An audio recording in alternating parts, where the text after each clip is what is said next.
Hello, welcome everyone.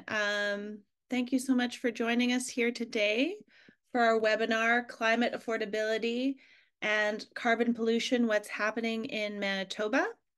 We acknowledge that we are in the original lands of the Anishinaabe, Ninanu, Cree, Asininu, Dakota, and the Dene people and the homeland of the Métis Nation here on Treaty 1 territory.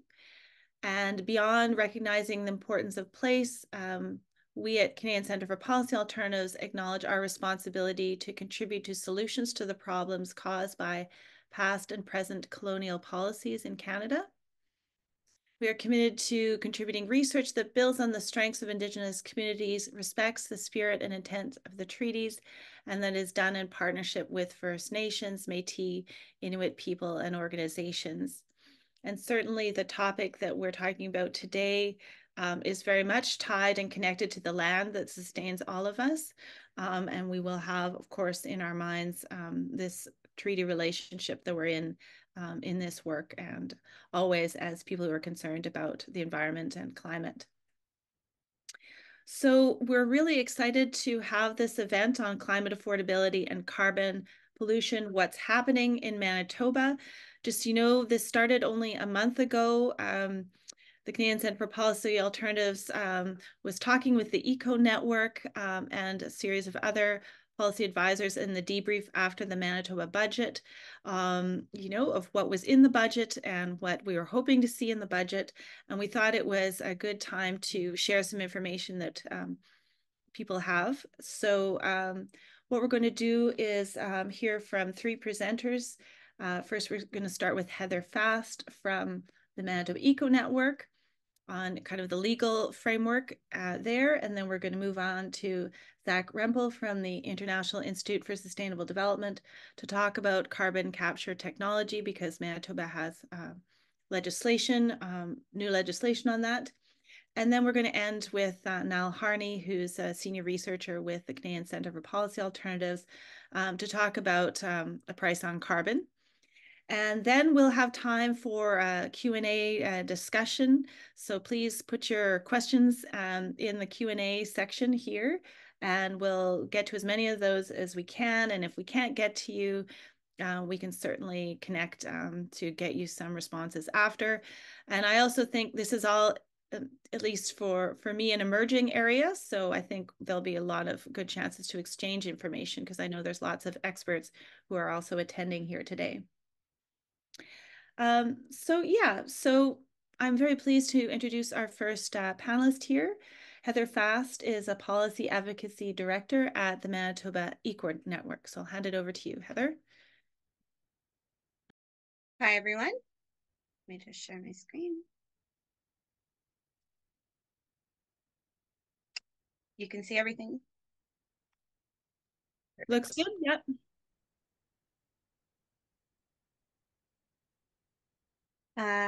So there's definitely no disputing the climate crisis that we're currently experiencing here in Canada and elsewhere, everywhere else in the world.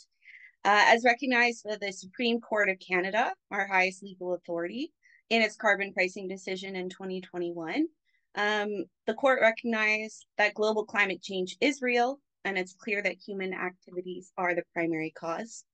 The court recognized the broad range of impacts and effects of climate change, as well as the particularly serious effect climate change has on Indigenous people. And the court, most importantly, acknowledged that no one province, territory, or country can address the issue of climate change on its own. What we need is to address climate change through collective, national, and international action. So while we're all here today, because we're interested in taking such action and working together to figure out the best solutions, both in terms of legal and regulatory, but other solutions out there for how we address this climate crisis. However, from a legal perspective, this is actually a really big challenge for the law. So obviously the climate crisis is a challenge for everyone for different reasons. And although we've had scientists and environmental advocates calling for change for decades, including applicable solutions that were suggested, way back in the 1970s that could still be used today. There's been a definite delay in political and legal responses. And as many of us in the environmental community regularly acknowledge, we've left things too late. And now we're in a situation where governments are having to react very quickly in a political and legal sense, which is very, very difficult. Why is it difficult, particularly in the context of climate change? Well, one of the biggest challenges is the fact that climate change is a global issue. So the causes of climate change and the climate crisis are happening everywhere. The impacts are experienced everywhere by everyone and are not limited to certain areas where the most problematic behavior occurs. So trying to pinpoint something is not very easy.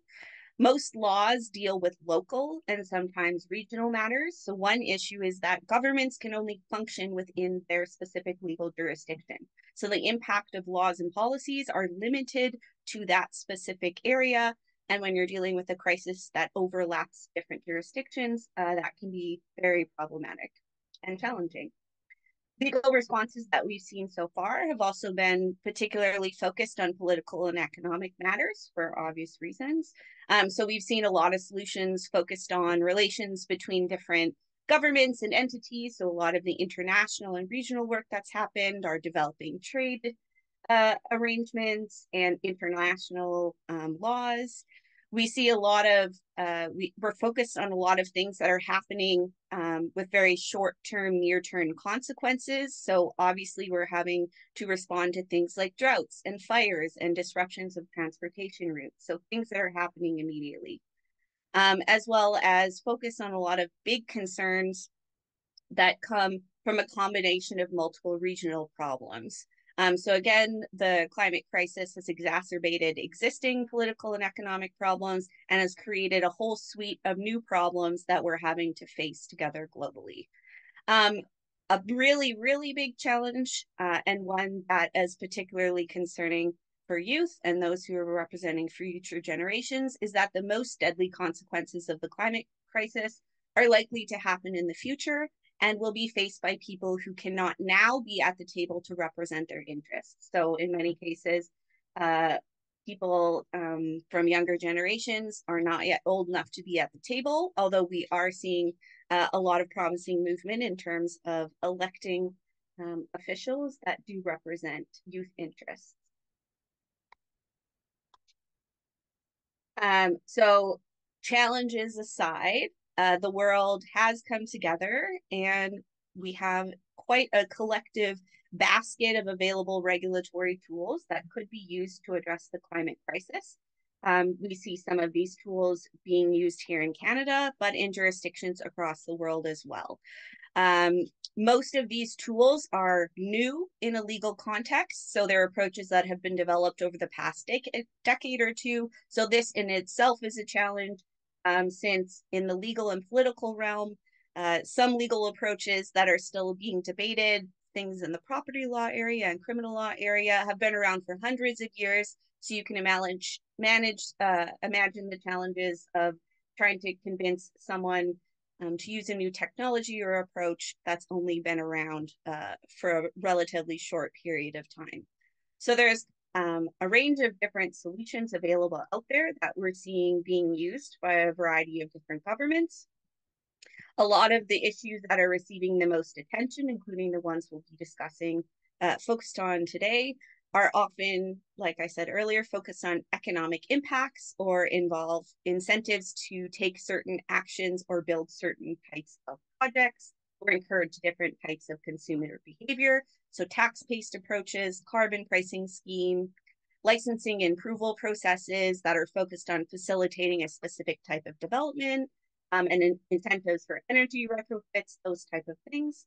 Other common approaches that we regularly see focus on reducing greenhouse gas emissions, including carbon emissions and pollution, or changing energy usage behavior. So we see things like requirements and impact assessment legislation, government commitments to reducing GHG emissions and carbon emissions, requirements in building codes, incentives for electric vehicles, and building of infrastructure to support more sustainable behaviors. There's also a range of other approaches that are not so focused on economic incentives and infrastructure and emissions reduction. Unfortunately, this category is the least adopted and, in my opinion, most needed.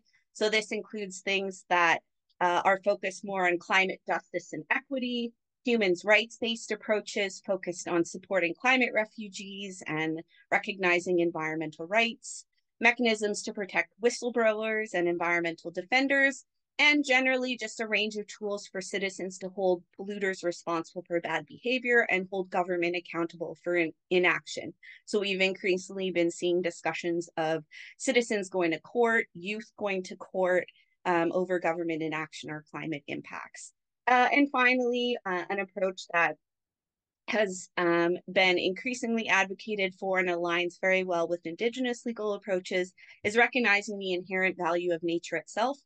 So even recognition of legal rights for natural entities can play a role in addressing the climate crisis.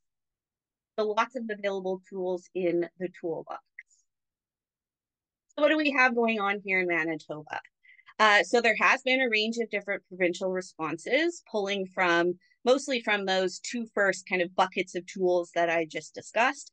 So some requirements in impact assessment, requirements in building codes, planning bylaws.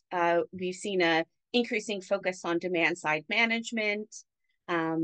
We have emissions reduction targets, some tax-based approaches, and increasingly more requirements and policies encouraging development of more sustainable approaches or reducing use of harmful practices. So we have some legal requirements around biofuels and ozone depleting substances, among other things. So for example, one approach that comes up quite regularly when we're assessing new developments would be this section of the Environment Act, which in my opinion could be beefed up considerably, but there is a specific climate change considerations piece in our impact assessment process. So this is just an example of kind of other tools that we have out there in use in Manitoba. What my colleagues are going to talk about though in more detail are two very kind of controversial approaches that have been used in Manitoba or recently adopted here. We've seen a lot of media attention and political discourse, as well as a lot of kind of public concerns, particularly from the environmental community. So this, of course, includes a few different tax-based approaches. So for example, I'm sure most of us on the call today know that the carbon tax has been a very controversial approach in Manitoba. We originally had some provisions in the Climate and Green Plan Act. Those were removed, and we now rely on the federal backstop provisions, which now we'll talk about more. Recently, we've had some statements from the current government, including this CBC News headline I have on the slide there from March 28th, where the Manitoba government is still planning to engage with the feds to ask Ottawa to remove the carbon tax. We've also seen some interesting developments around the fuel tax. So there has been a fuel tax holiday since January, ending at the end of September. Removing the tax on fossil fuels, which again, you'll hear more about. In terms of tax-based approaches from an environmental perspective, a well-designed environmental tax is supposed to increase the price of a good or activity to reflect the cost of the environmental harm. So it's about making the cost of the harm to others an externality and internalize it into market prices. So again, from an environmental perspective, those of us in the community, this is what we see these types of taxes doing and seeking to achieve, but we've seen a lot of other commentary out there. And the second piece that Zach will be talking more about are carbon capture developments. So as Molly mentioned, we've recently had the Captured Carbon Storage Act enacted in Manitoba. Was introduced as Bill 31 in April of this year and received royal assent in June. There was no public engagement on this approach, but there was engagement with industry, as noted by Honorable Minister Jamie Moses in the Manitoba Legislature on May 21st. There was a standing committee hearing on Bill 31, May 27th. And as Molly mentioned, there has been some collaborative work being done within the environmental community. So there was a written submission provided by a number of us, some presentations made, and basically we asked for this bill to be withdrawn until meaningful public consultations held, and we suggested government focused on some other climate solutions. Unfortunately, that feedback was ignored, and we now have this new act that has been enacted but is not yet in force, as we will be waiting for an order in council at a later date. So overall, how do I think Manitoba is currently doing? While we do have, like I said, a variety of approaches in action, we're not using the full range of regulatory tools that we could. For example, some of the rights and equity-based approaches, we don't really have any such approaches focused on climate here in Manitoba yet. As you'll hear from my colleagues, we're not necessarily using the tools that we do have effectively to address the climate crisis. There's also been a significant lack of meaningful public engagement.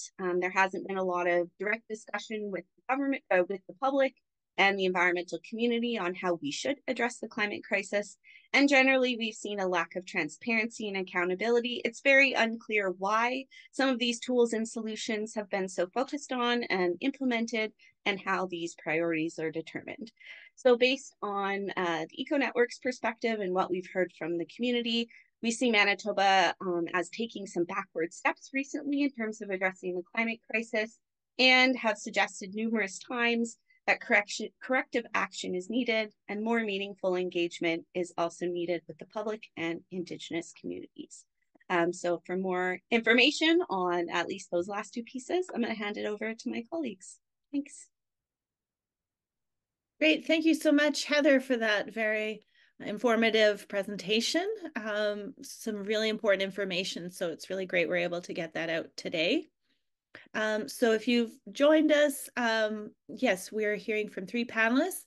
There is a Q&A function here. So if you have any questions, please put them in there for us and we'll get to them at the end. So now it's my pleasure to introduce Zach Rempel, who's a policy analyst with the International Institute of Sustainable Development in the Energy Team Phase Out Division. And he's newly the chair of the Manitoba EcoNet Policy Committee. So thanks so much, Zach, for presenting today. Thank you. Thank you, Heather and Molly, for having me here. Okay, so I'm going to be talking more about CCS, and then Niall's going to be covering more of the carbon tax stuff. What is CCS? CCS stands for carbon capture and sequestration. Sometimes you see it written CCUS as well. Basically, what it is, it's a technology. It captures carbon dioxide, carbon emissions, and then you pump it through a pipeline and then to an injection facility, and then you inject it deep into the ground. The important thing to understand about this CCS is that it does not actually work. It is not a legitimate climate change solution. It's pushed by the oil and gas industry. It's insanely expensive, and I would just going to repeat myself here. It does not work. It's this idea that we are not going to try to reduce emissions. We're not trying to live our lives differently. We're just going to build a machine to suck the carbon out of the air and pump it into the ground. That's kind of how our approach to climate policy is today. So the history of CCS. CCS has a long history of not working. Basically, the oil and gas industry has for many years been producing huge amounts of CO2. So for example, when you harvest natural gas from the ground, it doesn't come out as like pure natural gas. It's not pure methane. There's all kinds of other impurities in it. A substantial amount will be carbon dioxide. So usually the oil and gas industry, what they do is they vent it. That's the technical term. That means they just spew it into the atmosphere. So for many years, the oil and gas industry has been thinking like, oh, how can we make money from all this CO2? And so they had this idea. So what they're going to do, instead of venting it, they're going to capture it, send it through a pipeline to an oil field, and then they're going to inject it into the oil field as a means to extract more oil. Basically, it's like to get every last drop out of the ground. and and so that's what almost all CCS is used for. Of what 70 the majority of CCS is used for EOR. It's called enhanced oil recovery. So this is actually really smart what the oil and gas companies are doing. They get climate change funding and they take it, they market themselves, they market CCS as like, oh, this is good for the climate. They get this money and they use it to produce more oil. So our climate funding is going to oil and gas companies to produce more oil, which is pretty hilarious. And so for over the past 10, 15 years, the oil and gas company and CCS industry has been pushing to get this recognized. In 2005, it was recognized by the IPCC after intense lobbying. And then over the past 10, 15 years, it's been pushed to get provinces and governments across the world to write policy and regulations for this. So, for example, Alberta, BC, and Saskatchewan have CCS regulations. Ontario's working on it. And so Manitoba is kind of jumping on the bandwagon too at this point, even though we're maybe, like I said, 10, 15 years behind, other provinces. And this is because of like extensive oil and gas lobbying. Okay, so just to like make this super clear, so CCS does not work. CCS produces more emissions than it sequesters. If you do a full LCA, that's a life cycle analysis. That's what we call in the business. So you calculate like all the chemicals, all the cement, all the energy.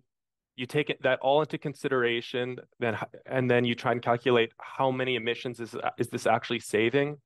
Technical, like scientific analysis shows that CCS does not actually work. If you have to burn 2 liters of gasoline to capture emissions from 1 liter of gasoline, you're not actually saving any emissions. You can't go 2 steps backwards and then move 1 step forward and say, oh, we moved a step forward. Well, no, obviously that doesn't make any sense. And the reason is because it just takes such a huge amount of emissions to run these facilities.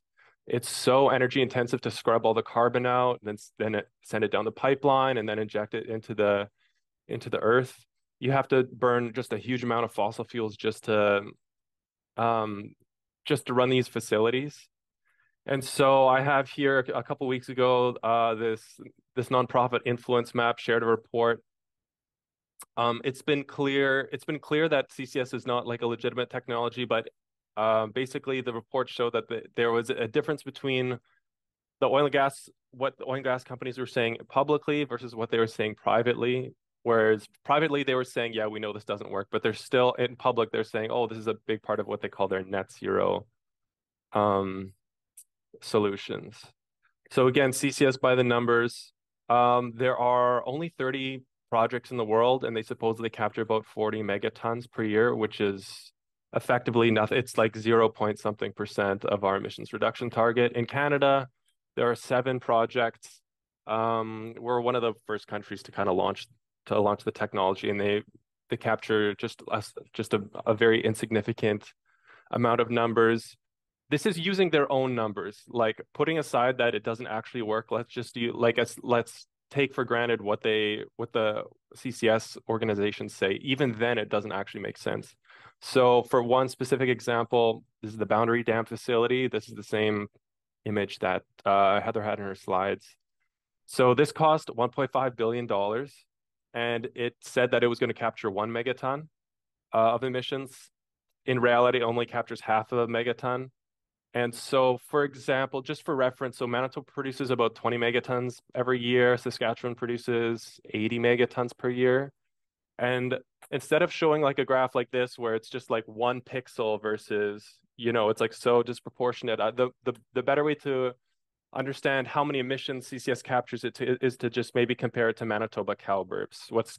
Technically it's called enteric fermentation. And you can see that it's just like we're spending $1.5 billion to capture just we're not even covering Manitoba CalBurbs.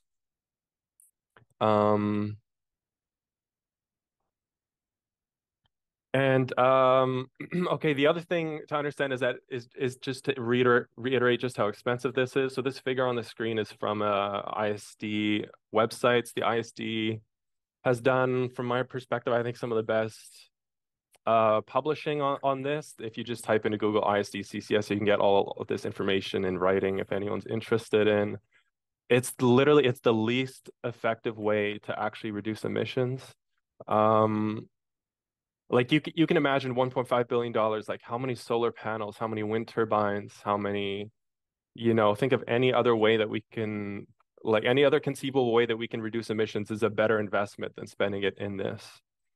Like 1.5 billion to capture 0.5 megatons. It's like laughably small. And this Boundary Dam project was paid for entirely by the taxpayers. Oil and gas companies won't pay for this on their own. They'll only jump in and contribute part of the funding after government has agreed to take care of most of it. So, for example, Oil Sands Pathways, you see all these advertisements for net zero by Oil Sands Pathways, and their net zero plans rely almost entirely on CCS, and it's going to cost like $16 billion, and over half of that they would like for the government to pay for. It's a properly insane amount of money. So what this means in Manitoba is that if we would get, right now we're just in the like regulation legislation stages, but if we were to actually develop projects, it would cost us billions upon billions of dollars. It would be just insanely expensive.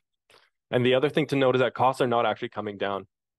This technology has been developing for decades at this point, like almost, like 3 or 4 decades, and its costs are still stubbornly high just because of how inefficient the technology is. So just in conclusion, CCS is a technology that captures carbon from the air and it pumps it into the ground. This technology does not work. This is not an effective way to reduce emissions. It's just insanely expensive, costs many billions upon billions of dollars. And one thing notice about the announcement, like when Manitoba announced the technology, it's not like the environmental community is pushing this. The economic minister was pushing this, and because there was a lot of lobbying from the oil and gas companies. So there is, I think from my knowledge, there is no like legitimate climate organization who's actually behind this. It's entirely, or if you like look at the board of directors from CCS industry, it's like the same as oil and gas industry. They are like they're one and the same. So yeah, those are my comments. I'll pass it off to Niall now. Well, thanks so much, Zach, for that presentation and that information and that unequivocal denouncement of carbon capture sequestration. I first heard about it in Naomi Klein's book, This Changes Everything.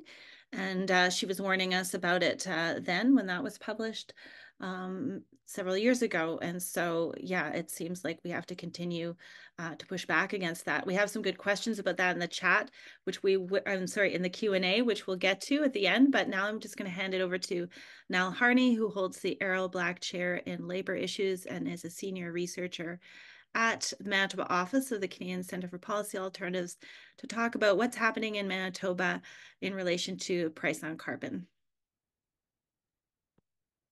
Thanks to Zach, Heather, and Molly for introductions and those previous presentations. Hopefully I can be as straight shooting as Zach in my analysis of the carbon tax in Manitoba. So I've got quite a bit to say, and I'm going to try and keep it as tight as possible. So here's a little outline of what I'm planning to say today. First, we're going to just talk about what's the context in Manitoba around climate policy and affordability. Then we're going to jump into a bit of background on the carbon tax and the gas tax to provide some interprovincial context and some global context to these policies and help sort of break down some of the myths around them that are circulating today.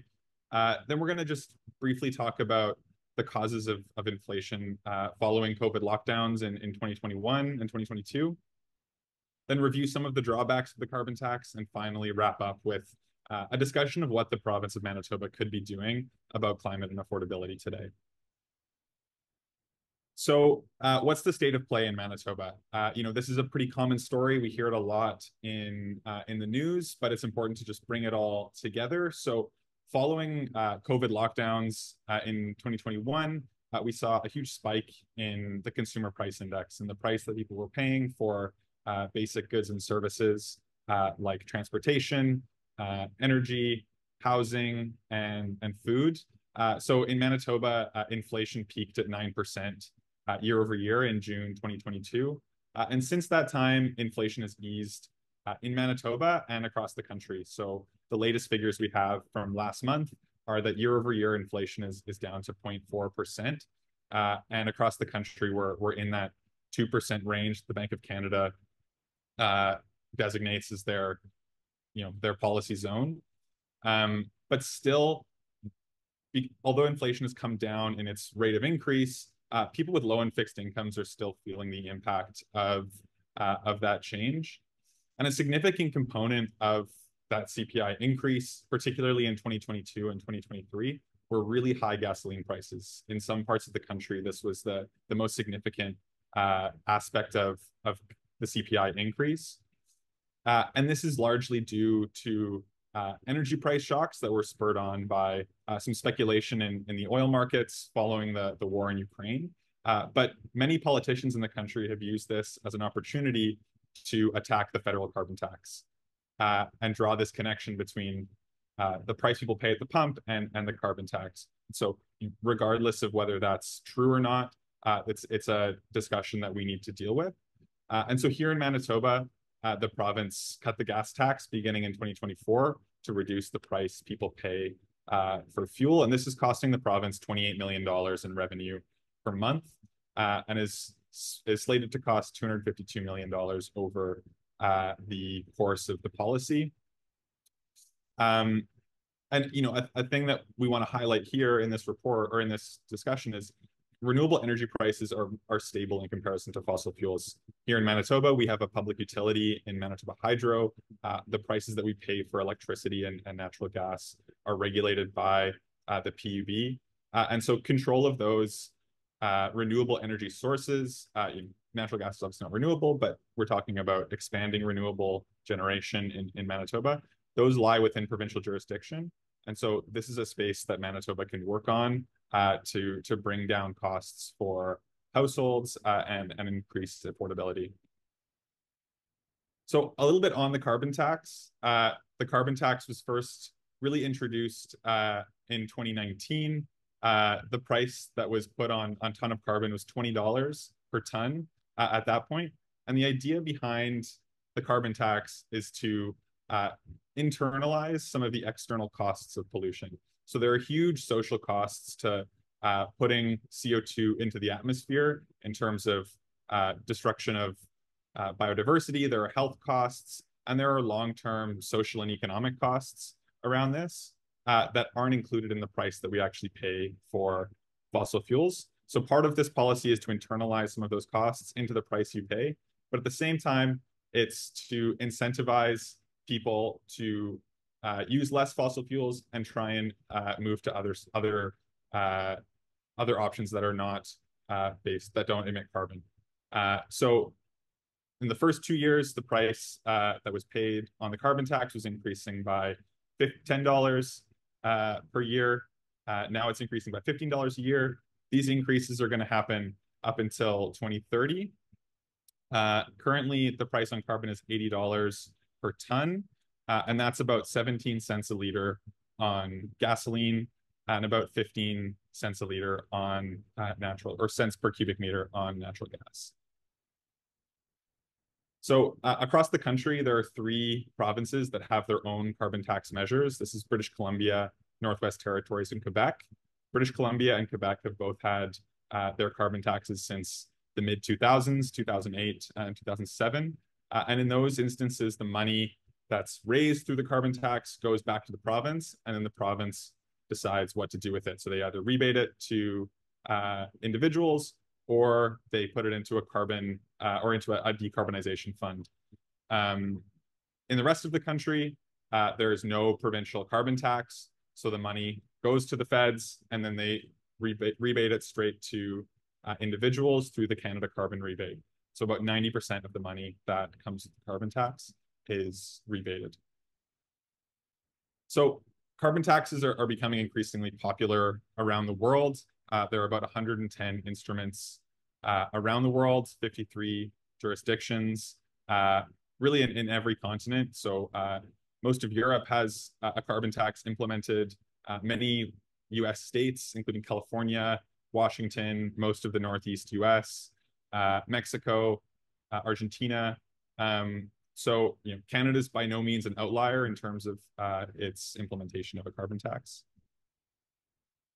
In terms of the gas tax, we generally pay 14 cents a liter. This brought in $342 million to the province of Manitoba in 2023, 2024. And in terms of the amount that we pay in terms of a gas tax, we're pretty middle of the pack across the country. So here's a list of what different provinces pay in terms of fuel taxes. Manitoba, it's 14 cents a liter. If you live in Lower Mainland Vancouver, you pay 27 cents a liter. If you're living in Quebec, it's 19 cents a liter. Whereas if you're living in, say, the Yukon, it's 6 cents a liter. This is quite a big range, but Manitoba is pretty much in the middle. But a lot of politicians, particularly Pierre Poilievre federally, has been talking about how Canadians pay, quote, crazy taxes, crazy fuel taxes. This just isn't true.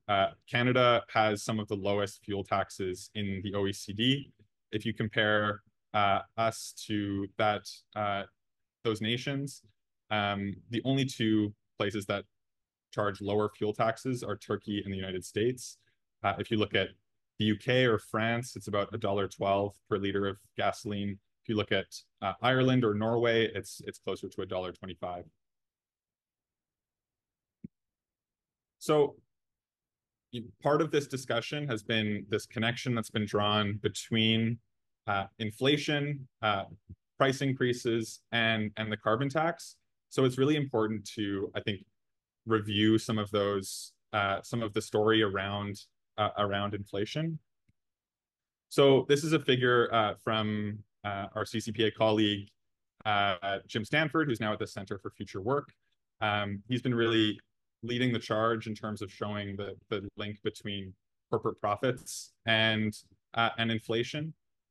So, certainly at the beginning of COVID lockdowns, there were many factors that were creating inflationary pressure, this pent-up demand, oil price increases, the supply chain shocks. But following that initial shock, corporate profits have been really driving large parts of price increases across the country. So this graph shows unit labor costs versus unit profit, which is the consumer price index. And you can see that the consumer price index increase follows the increase in unit profits in Canada quite closely. Whereas compared to labor costs, there's virtually no relationship.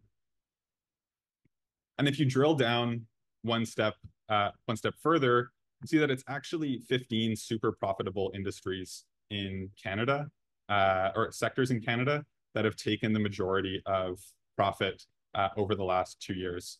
So this is looking at the change in annual profit from 2019 to present.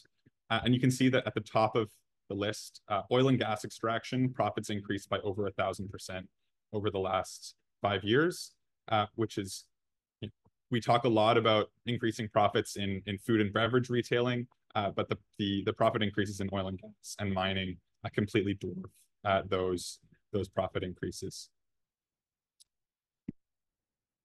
And finally, if we look at the link between the federal carbon tax and consumer price increases, the link is really not there.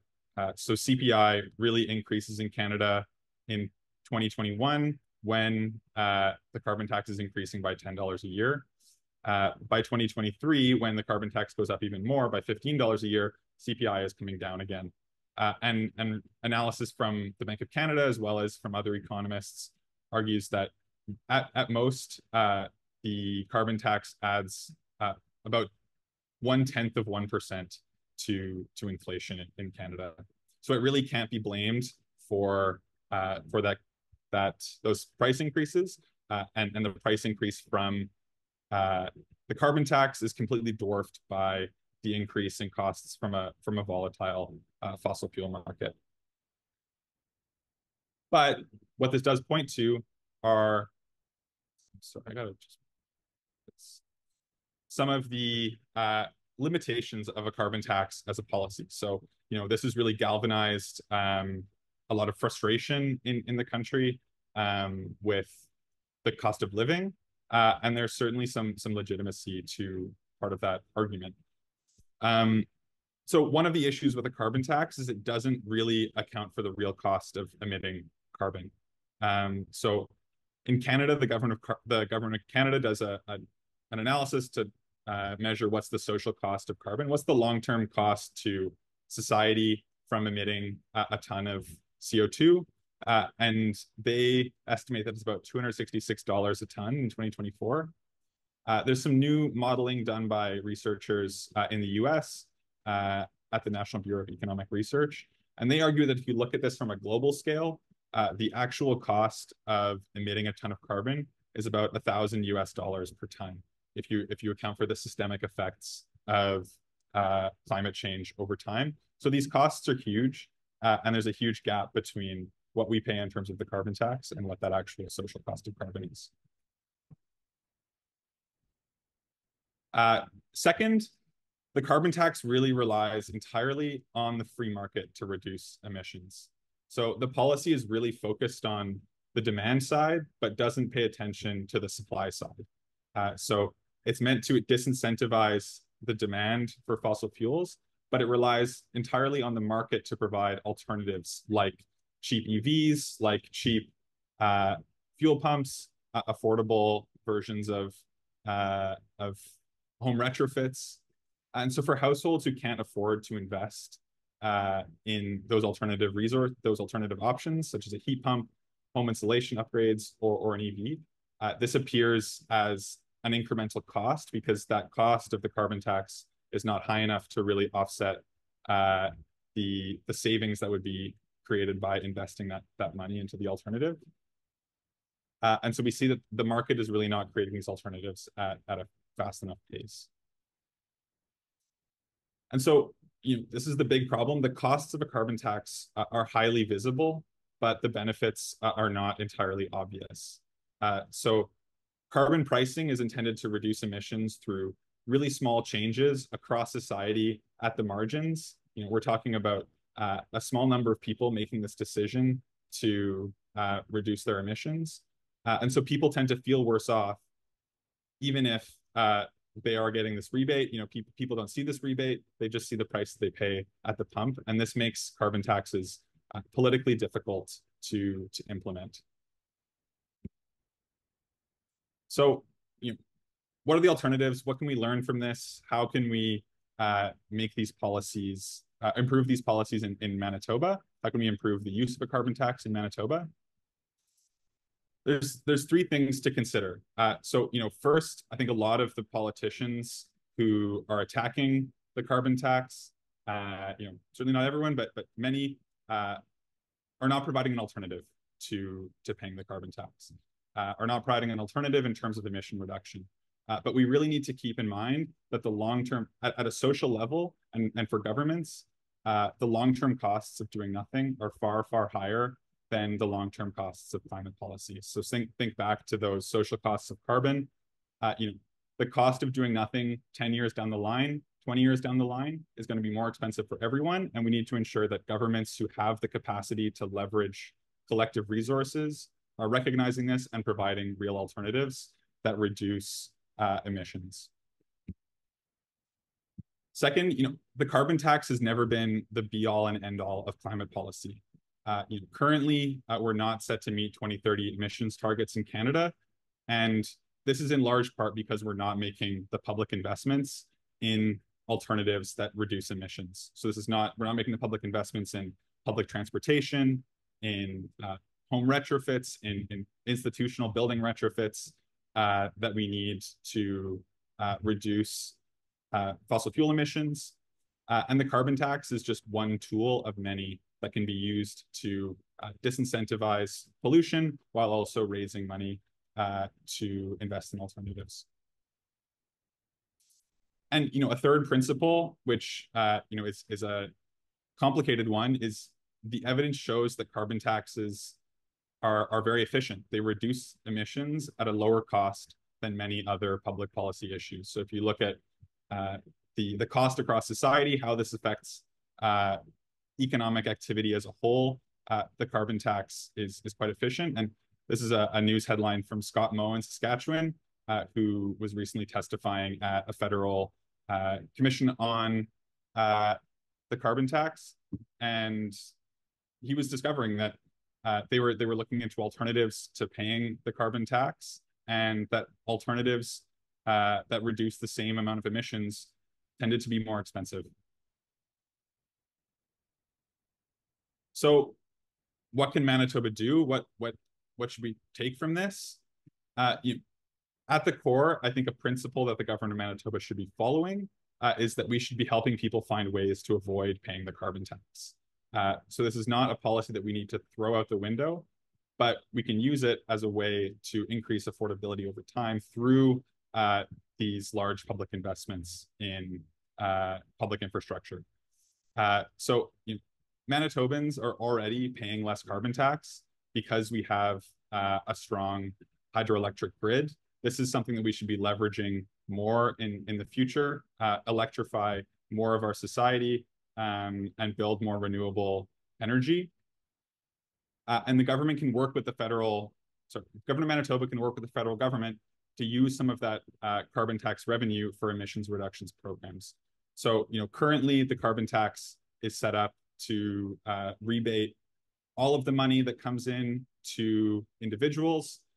You can change that formula provincially and invest some of it into emissions reduction programs while ensuring that enough is rebated to ensure that no one is going into poverty, or we're not increasing energy poverty, and we're not harming we're not harming people in our society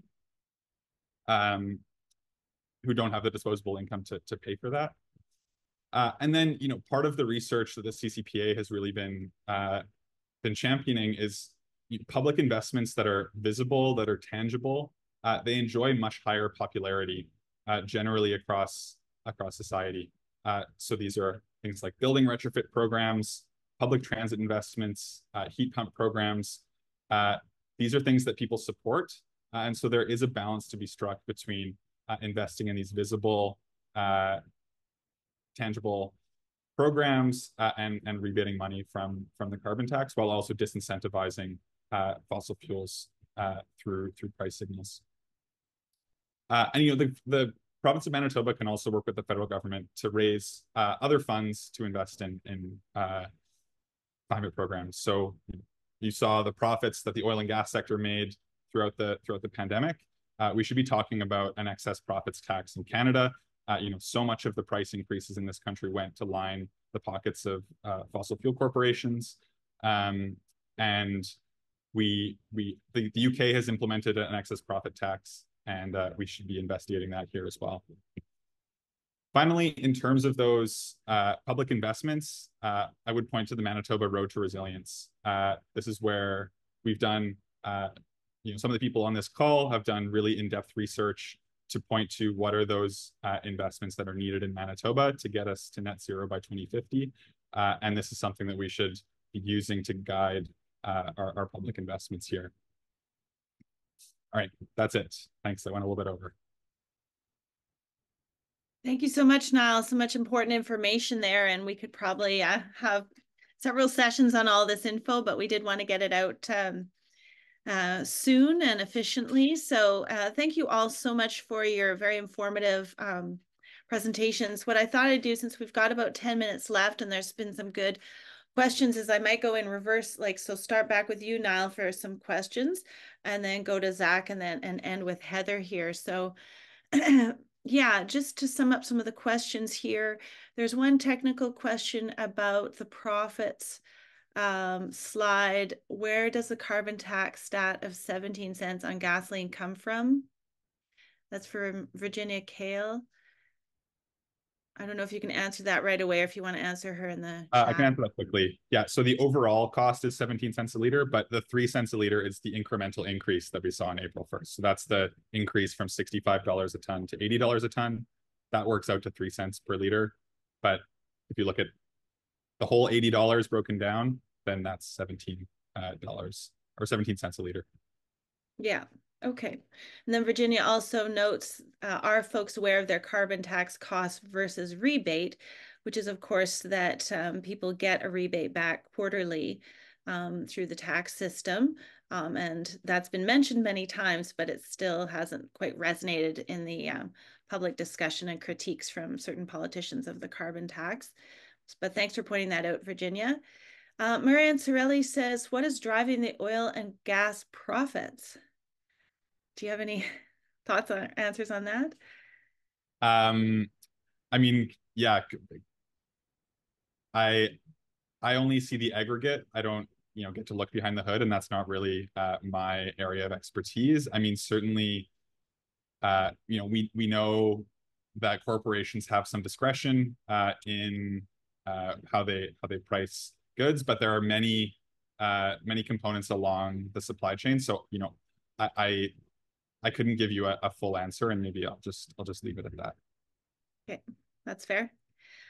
Yeah, moving on to you, Zach. There's some good questions in here about the carbon capture. One was, are there some environmental groups that are okay with this? And that's also related to Hadrian Mertgens Kirkwood's question. We also hear about CCS in industrial processes, examples, steel manufacturing. Are there any contexts where CCS could play a role in a legitimate climate strategy? So do you mind answering those two together?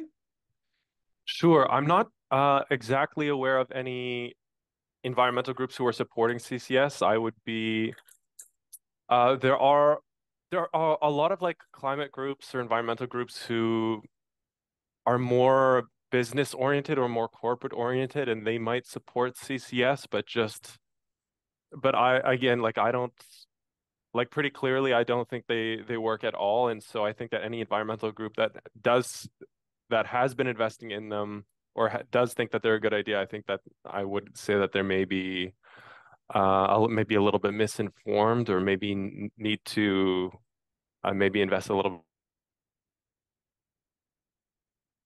Oh, Zach froze for a sec there. Just to cushion my answer a bit, because I think there might be some like more, corporate friendly environmental groups who support it, but I still don't think that's legitimate. And then the other question is about the steel industry. Yeah, so the one area where people do kind of make concessions around CCS is in like the cement industry or the steel industry, where like I think even our office got like an angry email or an angry call from like a cement advocacy group. Like we need cement, and there's really no other way to reduce emissions. Like cement just produces huge amount of emissions, and so CCS is kind of the only way to do it. And I guess I would like sometimes, like obviously we do need steel and cement, but I do think that a lot of like we use steel and cement very inefficiently, and I think we overuse it. And I think instead of having a discussion around maybe reducing our material impact on the world, it's like it's taken for granted that we have the right to produce an unlimited amount of like material resources, and like a huge amount of emissions is just inevitable. So we need CCS. I don't actually think that's the right way to approach it. I think there's all kinds of ways that other ways that we could actually reduce emissions. There's other ways to frame this other than just around CCS. So hopefully that makes sense. Yeah, thank you. And then, yeah, for you, Heather, there was, I'll kind of do a segue. Virginia Kale asked, what can we do about objecting to the new CCS legislation in Manitoba? And then Matt Scammell asks, has the incoming NDP government deviated in any significant way in their approach to environmental protection or climate action from the previous Conservative government? So yeah, maybe just as our last point before we end here, do you want to talk about those two and what people can do, and some commentary on where we're at currently with this provincial government and where they have made some progress and what more is needed and how to get involved? So very quickly, because I could give a very long answer to this, which I will not. So happy to discuss this further with anyone who's asked a question. But in terms of the current government's plan and in terms of the climate crisis and what we saw from the previous government, I think we are seeing a similar problem in terms of transparency and accountability. There's not really a overarching plan that we can look to see what the new government is planning to do. The previous government had some policy work. So in terms of trying to identify performance and changes in behavior, it's not that easy to do because it's not overly clear what the current government's priorities are. One difference I will say that the Eco Network has noticed based on community feedback and engagement with government is there does seem to be a general openness to hear from the environmental community. So I know there have been many successful discussions, particularly with Minister Schmidt, and an openness to understand what is out there and work on putting a plan together moving forward. But in terms of specific environmental action in this kind of first legislative session, we've seen some improvements like some changes to environmental enforcement mechanisms under the Environment Act and other approaches and discussions that indicate there's potential moving forward, but it's still very confusing. And some decisions like the fuel tax holiday and some of these other choices are still creating a lot of confusion, particularly with the environmental community about where we're at and where the government is planning to go. So I would say we remain very hopeful, and there seems to be improving dialogue between the government and the community, but we need more formal opportunities for meaningful public participation on these topics. And we have not seen that type of dialogue from this new government with the public in general about climate priorities and the tools and approaches that Manitobans would like to see be put in place now and moving forward. Because as we know, we need some solutions now, but we also need to be very forward-looking and put some long-term plans in place. So that's probably the best I can do in a short amount of time. So hope for the future, but a need for a lot more dialogue and discussion and analysis of the current tools we're using and a better general understanding of why government is making the decisions it is. Mm-hmm. Well, thank you so much, Heather, for that summary.